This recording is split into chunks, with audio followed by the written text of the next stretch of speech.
Guys good morning. आप सभी कैसे हैं? तो एज अ लाइफ कोच बहुत सारी बातें मैं आपसे कहना चाहता हूँ। बहुत सारी बातें मैं बोलना चाहता हूँ और बहुत सारी बातें मेरे दिमाग में जो है वो आ रही है यानी कि बहुत सारी थॉट्स मेरे दिमाग में है। तो देखिए, लाइफ जैसे कि मैंने अपनी सारी वीडियोस जो भी मेरी लाइफ कोचिंग से रिलेटेड वीडियोस है तो काफ़ी कुछ बताने की कोशिश करी है। कुछ इंटरेस्टिंग बातें भी हैं, कुछ कुछ पॉजिटिविटी की बातें, कुछ मैनिफेस्टेशन के बारे में, कुछ आइडियाज़ हैं, कुछ फिटनेस से रिलेटेड है, कुछ हेल्थ से रिलेटेड है और कुछ स्पिरिचुअलिटी से रिलेटेड है और कई सारी चीज़ें जो है for the growth and improvement in your success by making money. इन चीज़ों में भी मैं वीडियोस लेके आऊँगा जो आपके, क्योंकि जो सब चीज़ें मेन चीज़ जो होता है आप भी जानते हैं कि किसी भी लाइफ को चलाने के लिए सबसे मेन चीज़ होता है मनी, पैसा। तो उस चीज़ के लिए भी मैं काफ़ी सारी वीडियोस अभी लेके आऊँगा, कोशिश करूँगा जितने मेरे से हो सके, because I am a life coach. और ये मैंने आपको पहले ही बताया था कि आपके अंदर कोई ना कोई स्किल्स होनी चाहिए जिससे आपको अर्निंग सोर्स जो आपका वो हो सके। तो अर्निंग सोर्स है तो यार बहुत ही अच्छा है, क्योंकि अर्निंग सोर्स होना बहुत ज़रूरी है, सबसे मेन ज़रूरी वही बात है। अब मैं यहाँ पर आज कुछ डिफरेंट चीज़ें करने वाला हूँ, डिफरेंट चीज़ें बताने वाला हूँ आपको। तो जैसे कि मैं आपको एक स्टोरी के थ्रू जो है चीज़ों को समझाने की, एक्सप्लेन करने की कोशिश करूँगा। जैसे अब मैं स्टोरी अपनी स्टार्ट कर रहा हूँ। तो एक बार की बात है गाइस, ये स्टोरी रिलेटेड होगी लाइफ कोचिंग से। पहले मैं बता दूं आपको, स्टोरी जो होगी लाइफ कोचिंग से ही रिलेटेड होगी, लाइफ की। आप अपना दिमाग भी यूज़ करना कि मैं क्या बोल रहा हूँ। एक पॉजिटिव डायरेक्शन ही आपको मिलेगी, एक पॉजिटिविटी वाइब आपको आएगी। मेरी जितने भी लाइफ कोचिंग वीडियोस है या मेरा जो भी कंटेंट है, फोटोज़ है, एक पॉजिटिविटी आपको मिलेगी उसमें। तो यही सबसे ज़रूरी होता है, ये मैं ऑलरेडी पहले बता चुका हूँ। तो मैं अब स्टोरी के थ्रू भी आपको एक्सप्लेन करना चाहूँगा।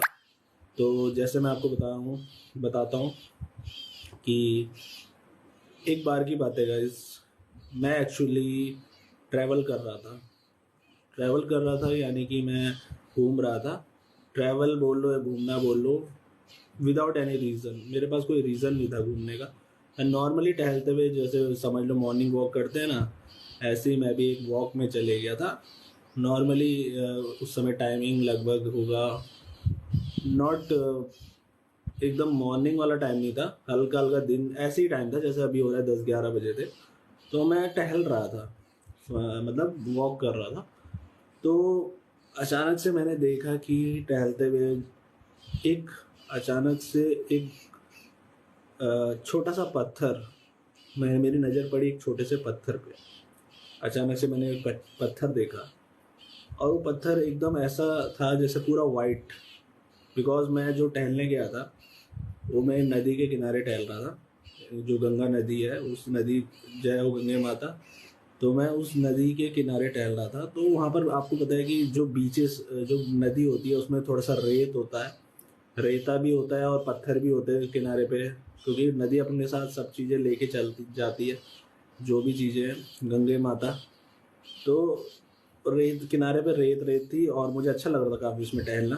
बीच बोल सकते हैं एक तरह से, नदी के किनारे बीच बन जाता है, जो रेत होता है उससे बीच बीच बोलते हैं। गोवा बीच भी बोल सकते हैं आप, जैसे गोवा में बीचेस होते हैं वैसे ही था। तो मैं नदी के किनारे था, बीचेस वगैरह थे, साइड में पत्थर, बहुत सारे पत्थर होते हैं क्योंकि वो नदी के साथ पत्थर भी आते हैं तो इकट्ठा हो जाते हैं। तो वहाँ पर मैंने नज़र एक प्यारे से एक अलग ही पत्थर था वहाँ पर। वो अचानक से मैंने देखा यार वो पत्थर बहुत अलग लग रहा है। तो मैंने उस पत्थर को हाथ में पकड़ा। वो एकदम वाइट ऐसा लग रहा था जैसे आप समुद्र से, जो समुद्र में वो होता है ना, जिसको बहुत सारे लोग सेल भी करते हैं, बेचते भी हैं, मोती होता है जैसे, और समुद्र से और भी बहुत सारी चीज़ें, शंख निकलते हैं और एक और चीज़ निकलती है जो पत्थर, जेम्स जिसे बोलते हैं, अलग तरह के होता है। वैसे ही एक पत्थर उसमें था, वो वाइट कलर का पत्थर था, एकदम वाइट मुलायम, ऊपर से पूरा सॉफ्ट, बिल्कुल उसमें कोई टेढ़ापन नहीं, एकदम गोल ऐसा ऐसे शेप में था। एकदम अंडे वाले शेप में था, अंडे वाले शेप में। तो ऐसा पत्थर था वो, और बिल्कुल वाइट था, कोई भी उसमें कुछ और कलर नहीं था, वाइट कलर का एकदम सॉफ्ट। मतलब हाथ में पकड़ते ऐसा लगता था कि अगर इसको सेल, जैसे जैम्स वगैरह सेल करते हैं काफ़ी सारे लोग, जो समुद्र से जैम, पानी नदियों से जैम्स निकलते हैं, तो उसको भी बेचते हैं आर्टिफिशियली तरीके से बना के। तो मैंने उस पत्थर को देखा, मैंने कहा यार वाह, ये तो कितना प्यारा पत्थर है, oh my God, so cute. तो मेरे दिमाग में बहुत सारी चीज़ें उस समय भी चल रही थी, अब मुझे याद नहीं है मैंने क्या सोच रहा था उस समय उस पत्थर को देख के। बट तो फिर मैंने उस पत्थर को उठाया, और मेरे साथ में कई सारे फॉरनर्स जो मेरे आसपास थे, मैंने उनसे पूछा कि have you saw that type of stone in anywhere in your place where ever you visit. आप जिस जगह कहीं भी गए हो तो आपने इस तरह का स्टोन पहले देखा है। तो फॉरनर भी काफ़ी हैरान थे कि वो काफ़ी अच्छा अलग सा पत्थर था। तो उसने अपने हाथ में पकड़ा, उसने बोला ये, उसने कुछ नाम बोला उसका, एग्जैक्टली मुझे नाम तो पता नहीं है, अब मुझे नहीं पता वो क्या क्या नाम था उसका। तो फिर उसने क्या कहा, उसने बोला कि it can be made artificial, मतलब इसको आर्टिफिशियली अगर आप कुछ डिज़ाइन वगैरह करोगे तो इसको सेल भी कर सकते हो और काफ़ी अच्छी कॉस्ट इसकी मिलेगी। तो मैंने बोला यार ये चीज़ें तो अभी मुझे, क्योंकि उस समय मुझे नहीं पता था कि ये सब क्या होता है, कैसे होता है, आर्टिफिशियली कैसे सेल करते हैं। बहुत सारी चीज़ें, जैम्स वगैरह, मोती वगैरह, माला वगैरह मिलता है, तो मैंने ये चीज़ें, मेरे को नहीं पता था कि ये सब सेल वगैरह कैसे होता है। तो बस मैंने ऐसे ही हाथ में पकड़ा वो पत्थर, मैंने कहा ओके थैंक यू, उससे वो पत्थर लिया, और उसमें मैंने सोचा यार क्यों ना मैं इसमें कुछ पेंटिंग वगैरह कर दूँ। पेंटिंग मतलब कुछ डिज़ाइन वगैरह कुछ बना दूँ, क्योंकि मेरे को शौक तो है, बट मेरे को इतना प्रॉपर तरीके से मैं करता, मतलब एक आर्टिस्ट तो नहीं हूँ मैं, जो कलर वगैरह पेंटर नहीं हूँ मैं, मतलब एक तरह से, पर मेरे को शौक था, मेरे मन में था कि यार इसमें कुछ कलर वगैरह करके कुछ अच्छा से इसको बना दिया जाए, ऐसा मैंने सोचा था। तो फिर मेरे पास कुछ कलर्स थे, तो मैंने उसको बनाया और थोड़ा सा उसमें डिज़ाइन करा, तो वो कुछ काफ़ी ठीक लग रहा था, इतना अच्छा तो नहीं था, सही लग रहा था, देखने में बढ़िया था, क्योंकि वो पहले से वाइट था, पीछे उसका जो वाइट पोर्शन है वो मैंने वैसे ही रहने दिया, और वो काफ़ी अच्छा लग रहा था। तो फिर उसके बाद क्या हुआ, तो मैंने ये चीज़ नोटिस करी। तो आप इस लाइफ की, ये जो मैंने आपको बातें बताई है ना, इनसे आपने क्या सीखा। देखिए जर्नी मेरी स्टार्ट हुई थी एक टहलने से, वो भी विदाउट एनी रीज़न, यानी मेरे पास कोई कारण नहीं था, और मुझे कारण मिल गया। कैसे? एक कारण मिला, एक एक छोटे से पत्थर ने मुझे वो कारण दिया, और वहाँ से जो है मैंने डिज़ाइन किया, और वहाँ से मुझे पता लगा कि यहाँ से मेरे को क्या है कि अगर मैं इसको सेल करता हूँ तो मुझे बहुत अच्छा अमाउंट भी मिलेगा। यानी मैं इसको इस तरह से काम करता हूँ, इसको इस तरह से स्टोन कलेक्ट करके और इनको सेल करता हूँ, जो हर कोई पत्थर नहीं कह रहा हूँ मैं, जो आर्ट जो जिसकी वैल्यू होती है वही बहुत सारे मिलते हैं, जैम्स वगैरह, सुनो स्टोन्स वगैरह होते हैं, जो उनकी बात कर रहा हूँ। तो मतलब कहने का मतलब यह है कि कभी कभी आपकी लाइफ में, आप अगर कुछ पॉजिटिविटी अपने अंदर रखते हो, आपकी एनर्जीज पॉजिटिव है और आपके आसपास की सराउंडिंग पॉजिटिव है, और आप कुछ पॉजिटिव चीज़ के लिए कुछ अच्छा करना, पॉजिटिविटी के साथ कुछ अच्छा करना चाहते हो, तो ऑब्वियसली आपका रास्ता हमेशा सही दिशा में जाने लग जाता है। देखिए मैंने कुछ नॉर्मली टहलने गया था, क्योंकि मुझे वाइब पसंद थी, नदी के किनारे की वाइब जो होती है वो बहुत पसंद थी, वहाँ पॉजिटिविटी आती है, अच्छे अच्छे लोग मिलते हैं, वहाँ आरती होती है। तो कहीं ना कहीं वहाँ से मुझे एक रास्ता मिला, उस पत्थर को, मतलब एक आइडिया आया कि हाँ भाई इसको सेल भी किया जा सकता है।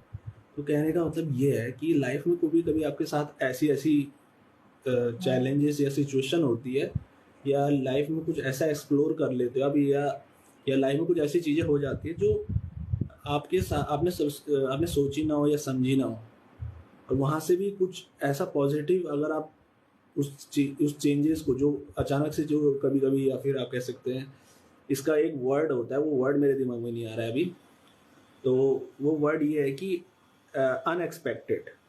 और आप कुछ विदाउट एनी रीज़न, अगर कुछ आपके सराउंडिंग पॉजिटिव वाइब है, आपके अंदर पॉजिटिव वाइब है, तो कहीं ना कहीं अनएक्सपेक्टेड चीज़ भी आपको कुछ अच्छा रिजल्ट दे के जाती है।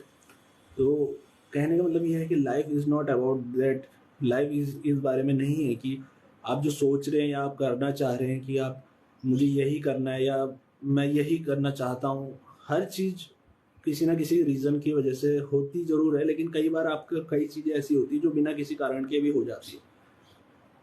तो कहने का मतलब ये है कि अगर आप पॉजिटिविटी के साथ करोगे और कुछ मतलब आप ये मत सोचो कि यार मुझे यही चाहिए, यही चाहिए, यही डायरेक्शन है। कुछ चीज़ें ऐसी भी होती है जो अनएक्सपेक्टेड होती हैं, और अगर आप पॉजिटिव हो, आप एक प्योर प्योर सोल हो, एक अच्छे इंसान हो, अच्छे या पॉजिटिव इंसान, अच्छा नहीं बोलूँगा क्योंकि इस लाइफ इज़ नॉट अबाउट अच्छा बुरा, ज़िंदगी अच्छे बुरे के बारे में नहीं, ज़िंदगी आपको पॉजिटिव यानी सही दिशा, पॉजिटिव यानी वाइब जिसे बोलते हैं, अच्छी अच्छी वाइब जिसे बोलते हैं, उस चीज़ के लिए आपको जो है सब चीज़ करनी चाहिए। तो कई बार आपके रास्ते में अनएक्सपेक्टेड चीज़ें भी होंगी, हो सकती है, नॉट होंगी, हो सकती है, तो वहाँ से भी आपको जो है एक पॉजिटिव रिजल्ट मिलता है जो आपके लिए बेहतर साबित होता है। तो आप ये मत सोचिए कि यही मेरी दिशा है, यही मेरा डायरेक्शन है, या मैं यही डायरेक्शन में जाना चाहूँ, क्योंकि हो सकता है कि is all about the universe. आप भी जानते हैं यूनिवर्स में अनएक्सपेक्टेड एनर्जीज हैं, अनएक्सपेक्टेड रास्ते हैं, अनएक्सपेक्टेड रिजल्ट्स हैं। तो all is open for you, everything is open. तो अगर आप पॉजिटिव हो, आपके साथ सराउंडिंग पॉजिटिव, आप वाइब पॉजिटिव लगी, तो आपके रास्ते हमेशा खुले रहेंगे। तो ये मेरा मकसद था कहने का। मतलब आप सोच सकते हैं कि मैं कहाँ टहलने गया था, कहाँ से कहाँ वो सेलिंग की बात आ गई। तो अपॉर्चुनिटीज़ आपके सराउंडिंग हर तरफ है, बस आपको अपना रास्ता जो है पॉजिटिव रखना है, अच्छा रखना है, तो ही आपकी अपॉर्चुनिटीज़ हर जगह है। ऐसा नहीं सोचना कि यही चीज़ है, यही चीज़। अगर आप पॉजिटिव हैं तो कई बार अनफॉर्चुनेटली, बदकिस्मती से नेगेटिव चीज़ें भी हो जाती हैं। ऐसा नहीं है कि सब चीज़ पॉजिटिव ही होता है, क्योंकि इस life is all about energies. तो पॉजिटिव एनर्जी है तो कहीं ना कहीं नेगेटिव एनर्जीज भी होंगी, बट इफ़ यू आप अंदर से अपना आपको इतना मजबूत, जैसे मैंने पुरानी वीडियोस में आपको बताया था, आपको अपने आप को स्ट्रांग बनाना है। आपके सामने जब भी आप अपने आप को स्ट्रांग बनाओगे तो obviously you have got the right result. आप एक अच्छा रिजल्ट ही मिलेगा। अपने आप को भटकाना नहीं है, इन चीज़ों से, नेगेटिव चीज़ों से भटकाना नहीं है। आप पॉजिटिव दिशा में जाओगे तो आपका रिजल्ट अपना भी बेहतर से बेहतर मिलता जाएगा, और आपके पास अपॉर्चुनिटीज़ ही अपॉर्चुनिटीज़ होगी। यही मेरा कहने का मकसद था। Thank you so much.